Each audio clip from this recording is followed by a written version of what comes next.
bị khăm ở chân lên ọt ấy thử ọt càng như thơ mình tên mà đi cho bà chơi đangประมาณกูtao ai khăm lên mà cho bà khăm đặt mùi đặt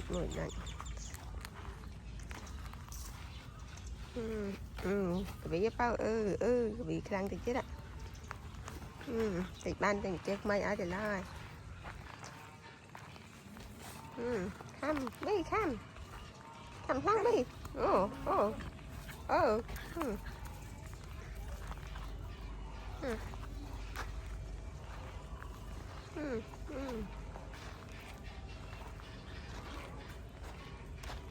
em hua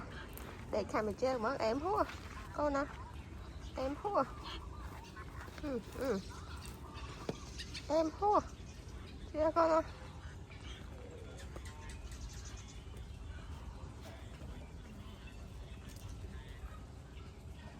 nó mốc